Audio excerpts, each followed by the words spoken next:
Salut tout le monde, c'est Wes Williams, bienvenue sur ma chaîne. Si t'es nouveau ou nouvelle, n'hésite pas à t'abonner. Le piton il est juste en bas, fait que va cliquer dessus puis active la petite cloche pour recevoir les notifications à chaque fois que je poste une nouvelle vidéo. Bon, oui, j'ai décidé que je faisais encore une vidéo dans ce style-là, dans ce format-là, ok, avec mon micro évidemment.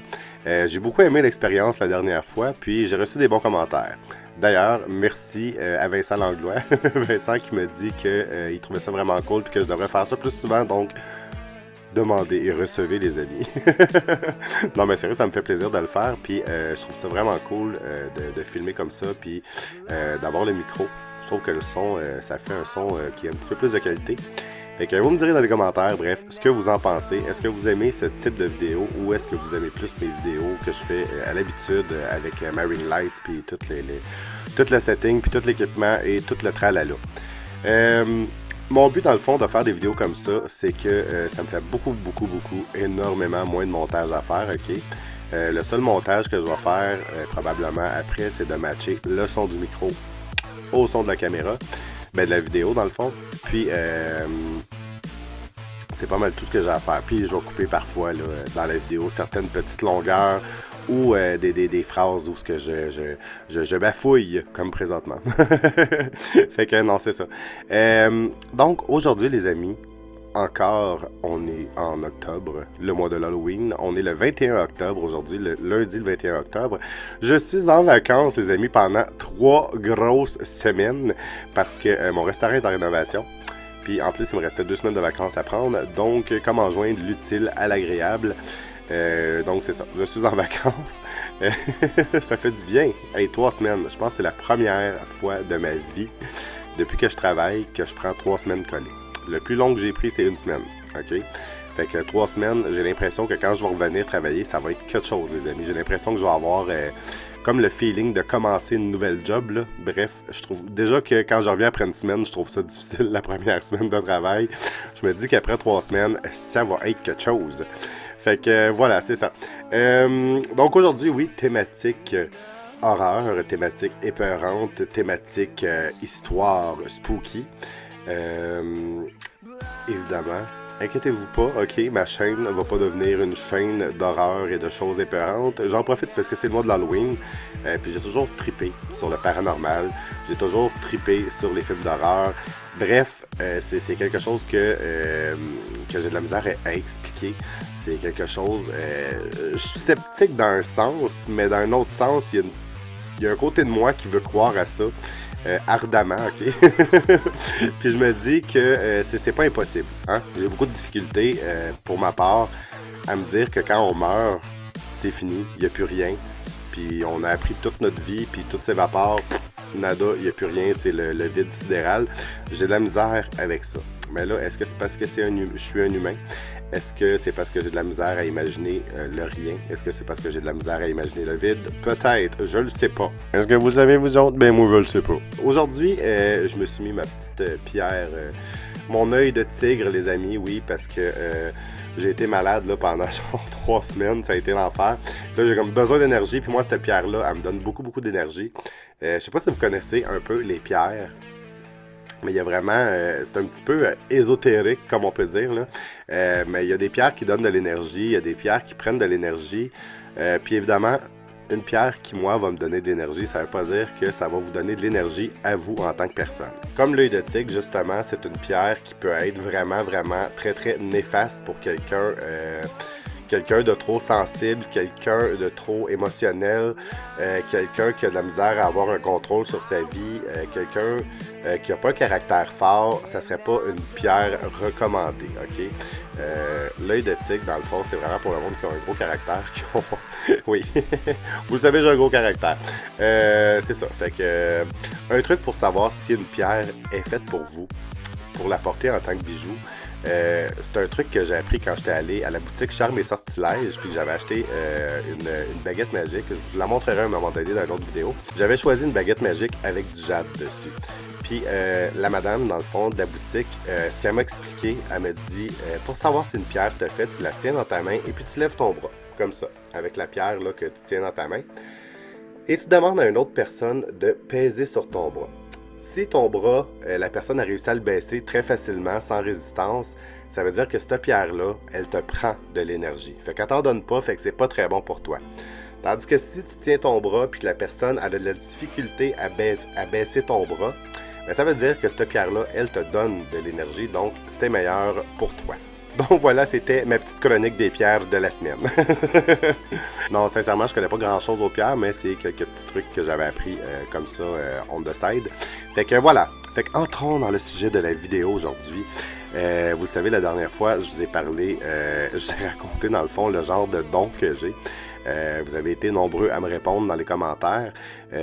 Ça a l'air que je suis pas tout seul, il y a d'autres monde à qui c'est arrivé. Fait cool, tant mieux, j'aime ça lire vos histoires. Gênez-vous pas pour m'en écrire d'autres en bas dans les commentaires. L'histoire que je vais vous conter aujourd'hui, ça m'est arrivé, j'avais à peu près, mon Dieu, 14-15 ans, ok? J'habitais sur la rue Léo-Guindon dans ce temps-là, c'était proche de la place Versailles. Puis, dans ma cour en arrière, adjacent à ma cour, dans le fond, c'était une cour d'école, l'école Dunton, qui est encore là aujourd'hui. Puis, j'étais assis sur le balcon arrière, ok, parce que je sais pas en France si vous avez ça, mais nous ici, on appelle ça faire du balconville, ok, c'est être assis sur le balcon avec notre voisin, jaser, prendre un café, prendre une bière parfois, peu importe. Bref, on s'assied sur le balcon, puis on jase, puis on profite de l'été. Voilà, comme ça. Je ne sais pas si vous faites ça en France, mais nous ici au Québec, c'est quelque chose d'assez commun. Même qu'on a, la plupart du temps, quand on a un balcon dans les blocs appartements, on partage le balcon avec le voisin d'à côté. Donc c'était le cas, fait que j'étais assis sur le balcon face à la porte de ma voisine. Ma voisine est en train de terminer sa vaisselle. Puis moi, j'étais assis sur le balcon, puis je discutais avec elle qui était à l'intérieur dans sa cuisine. Et puis à un moment donné, j'entends un chien japper. J'entends le chien japper, Max, qui était toujours attaché, pas très loin dans la cour à côté, qui appartenait à une autre voisine. Puis là, le chien jappe, là, je me retourne, puis je vois un monsieur. OK, un monsieur qui s'en vient, genre, puis qui est comme tout habillé en brun. OK, un veston-cravate, là, mais brun. OK, fait qu'il a l'air sorti des années 70. Il y a des grosses lunettes avec une grosse monture noire. Puis là, je le regarde, puis je suis comme, mon Dieu, on dirait que, tu sais, le feeling, là, bizarre, là, j'étais comme, c'était spécial. Pas juste parce qu'il était habillé bizarre, mais il dégageait quelque chose d'étrange, puis on dirait qu'il était comme pas là, OK? Parce que le chien jappait, me semble, la première chose, moi, je me promène sur la rue, j'entends un chien japper. La première chose, c'est que je vais me retourner voir si le chien s'en vient pas sur moi ou que, tu sais, pour m'assurer de ma sécurité. Je pense que c'est comme un réflexe normal, comme on peut dire. Donc voilà, mais lui, il continue comme si de rien n'était. Puis là, il passe derrière moi. Puis là, je le regarde s'en aller, puis je suis comme vraiment comme, mon Dieu, c'est spécial, tu sais, il est bizarre. Puis ma voisine le voit, elle aussi, elle le voit passer derrière moi, puis tout ça. Puis là, je le vois, il s'éloigne vers le fond de la cour, où est-ce qu'il y a la clôture, qui tombe ensuite dans la cour d'école, OK? Fait que... là, je me retourne, je regarde ma voisine, puis là, je dis, mon Dieu, il est bizarre, lui. Mais là, en me retournant pour regarder où est-ce qu'il est rendu, il est rendu de l'autre côté de la clôture. OK, mais je vous le dis, je me suis juste retourné genre 2 secondes pour faire comme, hein, il est bizarre. Puis en me retournant, il est déjà rendu de l'autre côté de la clôture. C'est impossible, genre, qu'il aurait eu le temps de grimper la clôture, de passer par-dessus. C'était impossible, là. C'était une fraction de seconde, puis il était de l'autre côté. Puis là, je me suis retourné vers ma voisine. Je dis, crème, il a passé au travers de la clôture. Puis là, je me retourne, il est plus là. Il n'y a plus personne, OK? Puis la cour d'école est grande, puis elle est vaste, OK? Normalement, il aurait dû être rendu même pas à moitié de la cour, là. Je me suis vraiment retourné une fraction de seconde encore une fois, puis il était plus là. Il avait disparu carrément, OK? Plus de traces du monsieur. Je le voyais même pas au loin dans la cour, là. Tu sais, même s'il avait couru, il n'aurait pas pu courir assez vite pour disparaître de mon champ de vision. OK? C'est dur à expliquer comme ça. Je ne sais pas si vous figurez un peu là, la scène de ce que je vous raconte, mais imaginez quelqu'un dans un champ genre de football, un terrain de football, pardon. Il est à côté de vous, vous vous retournez 2 secondes, puis il n'est plus là. OK? On s'entend qu'il y a un méchant bout à courir là, avant de sortir du terrain, OK? Puis d'être hors de votre champ de vision. Fait que c'était impossible que le monsieur soit plus là. Fait que là, moi et ma voisine, on capotait. Là, je dis, mon Dieu, je te le jure, il était là. Ça a même pas pris une seconde, il était rendu de l'autre bord de la clôture. Là, c'est sûr qu'il a passé au travers. Là, je dis, c'est un fantôme, ce gars-là. C'est un fantôme. J'étais sûr sûr, là, puis je l'ai jamais vu dans le coin. On l'a jamais revu non plus par après. Fait que là, moi et ma voisine, on décide qu'on fait nos courageux, puis on s'en va enquêter. Fait que là, on se rend vers la clôture. Juste à côté de la clôture, il y avait un grand arbre qui est un saule pleureur. Puis, son chat à ma voisine, il nous suit, OK? Fait que là, on arrive face à la clôture, puis là, je regarde, puis je me dis, mais voyons, tu sais, ça se peut pas. Comment il a fait pour passer? Puis là, on est là, puis là, son chat, à ma voisine, il est assis à côté de nous autres, puis il regarde dans l'arbre, puis il miaule. Mais là, à ce moment-là, OK? Moi et ma voisine, on est là, on se regarde, puis on a la chienne. Mais on a la chienne parce qu'on est juste en dessous de l'arbre, OK? Puis là, elle me regarde, puis elle me dit, ah, il y a un petit cressier dans l'arbre, tu sais. Là, je check donc voir. Puis là, les deux, on a peur. Les deux, on n'ose pas lever notre tête pour regarder dans l'arbre. Puis le chat, il est là, puis il regarde dans l'arbre, puis il miaule, puis il arrête pas de miauler, là. Mais tu sais, genre, c'est aliénant, là. Je suis comme, oh my god. Fait que là, on se recule un peu, puis on se lève la tête. Il n'y avait rien dans l'arbre. Mais pourquoi que le chat faisait ça, on le sait pas. On l'a jamais su. Fait que c'est la fin de l'histoire. C'était juste ça, genre, mais c'était un moment tellement étrange, tellement spécial, tellement, mon Dieu, épeurant. Moi, j'avais peur après la nuit quand je me suis couché, OK? Je me sentais vraiment pas safe, là. J'étais comme, oh my God, OK? J'avais peur que le monsieur vienne me rendre visite dans ma chambre, puis OK? Pas longtemps avant ça, on avait eu un jeu de Ouija, OK? Moi puis un de mes amis. Puis on s'amusait à jouer à Ouija dans ma cour, OK? Ouais, je le sais. Pas winner. On jouait au Ouija. Puis la madame qui restait au deuxième étage, en haut de chez moi, elle était sortie sur le balcon, OK? Puis elle s'appelait Madame Huguette. Puis Madame Huguette, c'était une sorcière. Mais tu sais, quand je vous dis une sorcière, là, une vraie sorcière, OK? Dans le sens propre du terme, une sorcière. Pas parce qu'elle était verte puis qu'elle avait une tétine sur le nez avec un chapeau pointu, là. Non. C'était quelqu'un qui avait beaucoup de connaissances dans le domaine des esprits, puis le domaine ésotérique, puis tout ça. Puis elle achetait des sorts, OK? Mais des sorts de protection, puis tout ça. Peut-être qu'elle faisait d'autres sorts, je le sais pas, mais bref, elle nous a toujours dit qu'elle faisait des sorts de protection, puis des choses comme ça. Puis là, quand elle nous a vu jouer à Ouija, oh my God! Elle est sortie sur le balcon, puis là, elle criait « Brûlez ça, cette affaire-là! Brûlez ça, cette planche! » On a eu tellement peur, on a brûlé la planche, OK? Je vous le dis, là, j'avais une grosse chandelle, là, puis on a brûlé la planche à la chandelle dans le parking, OK? Pas dans le parking, mais dans la cour. On a vraiment eu peur, OK?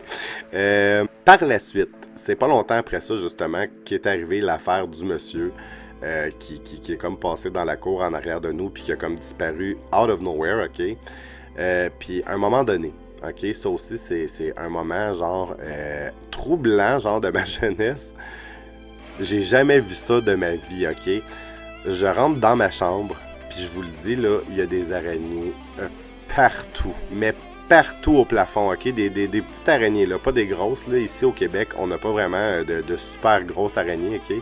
Je sais qu'il y a des places que c'est quasiment gros comme des tarentules ou des migales, là, mais ici au Québec, on n'a pas vraiment d'araignées sauvages de cette grosseur-là. Du moins pas à Montréal en tout cas, puis pas dans les maisons. Mais là, c'est ça. Moi, je rentre dans ma chambre, puis ma chambre se trouve au sous-sol. Ben, au demi-sous-sol, dans le fond. Puis là, il y a plein d'araignées au plafond. Je capotais ma vie, OK? Demandez-moi pas pourquoi que les araignées étaient toutes là, OK? Je les ai écrasées avec un...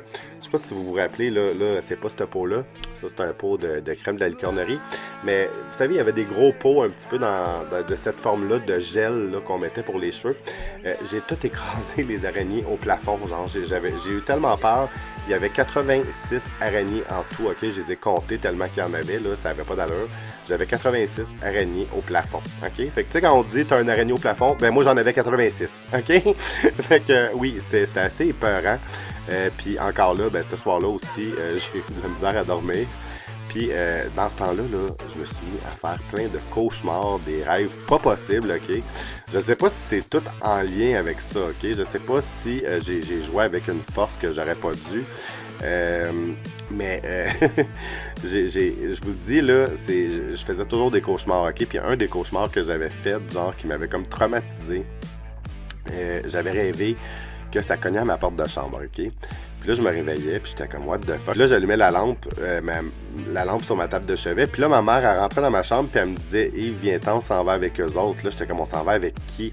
Puis là, en arrière d'elle, il y a 2 extraterrestres qui rentrent. Vous savez, les extraterrestres, là, un peu minces, gris, grands, avec les grands yeux noirs. Puis là, je suis comme, ben non, je vais pas m'en aller avec eux autres. Là, elle me dit, oui, inquiète-toi pas, on est habitué dans une autre vie, ça va te revenir, puis tout ça. Puis là, j'avais peur, là, j'avais la chienne. Puis là, finalement, je me suis retrouvé dans un genre de grosse bulle, un genre de peau, membrane, je sais pas trop quoi. J'étais là-dedans, puis il y avait comme plein de gelée. C'était vraiment dégueulasse. Puis là, j'essayais de faire des trous, genre, pour sortir de la membrane. C'était dégueulasse, genre. Puis là, je me suis réveillé en sursaut. Puis là, c'était pareil dans ma chambre comme dans mon rêve. Là, je me suis dit, oh mon Dieu, si jamais ça cogne à ma porte de chambre, je me pousse par ma fenêtre. Finalement, ça n'a jamais cogné. Mais je me suis réveillé, là, puis j'étais vraiment comme chouquette, là. J'avais peur, j'étais comme plus capable de dormir. C'était quelque chose, ok? Il était genre 5h du matin, fait que je me suis levé de bonne heure ce matin-là, ok? À cette heure, pour moi, c'est normal de se lever à 5h du matin, mais un ado, 5h du matin, on s'entend que c'est de bonne heure pas mal sur le piton, ok? Fait que voilà, fait que ça, c'est des petites histoires épeurantes qui me sont arrivées, ok? Je ne sais pas si j'ai une personnalité qui attire ce genre de choses-là, si j'ai, comme je disais dans ma dernière vidéo, je ne sais pas si j'ai un don, je ne sais pas qu'est-ce que c'est, ok? Mais on dirait que j'ai toujours attiré un peu ça à moi, sans le vouloir. Puis ma grand-mère, quand elle était vivante, quand j'étais plus jeune, ma grand-mère est décédée, j'avais 9 ans, ma grand-mère, elle disait toujours que j'avais une vieille âme. Elle me disait, genre, quand elle regardait dans mes yeux, là, elle me disait, toi, elle dit, c'est pas ta première vie. Elle dit, t'as déjà eu plusieurs vies. Elle dit, t'es une vieille âme. Fait que ça aussi, c'est une autre chose. La réincarnation, est-ce que ça existe? Vous savez, des fois, on a des genres de souvenirs ou on a des genres de déjà-vus qui sont comme inexplicables, genre, puis on sait qu'est-ce qui va arriver, genre, puis on sait qu'est-ce que la personne, elle va nous dire, là. Je sais pas si ça vous est déjà arrivé, mais en tout cas, moi, ça m'est déjà arrivé, puis à ce qui paraît, ça serait relié à ça. Fait que ma grand-mère, elle disait toujours ça, que j'ai une vieille âme, puis tout ça. Puis quand elle est décédée, tout le monde disait à ma mère, « Ah mon Dieu, elle va venir chercher ton gars, elle va venir chercher ton gars, tu sais. » C'était comme super spooky, mais en tout cas, moi je l'aimais full gros, ma grand-mère, là, puis sincèrement, j'ai trouvé ça difficile, son départ.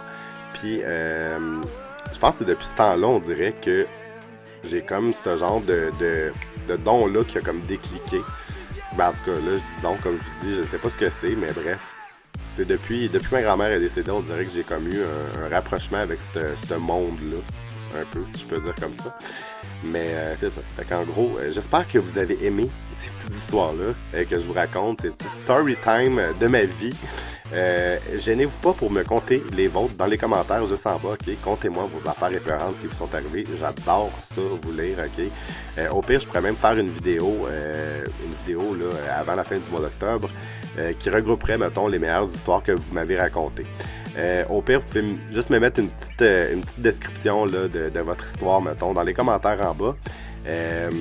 Puis dans le pire des cas, je vous contacterai en privé, puis vous me raconterez ça comme du monde, puis j'en parlerai dans une prochaine vidéo, ça pourrait être très cool. Fait que voilà tout le monde, fait que j'espère que vous avez aimé la vidéo d'aujourd'hui. Comme je vous ai dit au début, n'hésitez pas à vous abonner. S'il vous plaît, laissez-moi un gros pouce bleu. Puis gênez-vous pas de partager non plus avec vos amis qui aiment les choses paranormales. Fait que c'était Wes Williams. Je vous souhaite une très bonne journée en ce lundi d'octobre, semi-ensoleillé, un peu bizarre.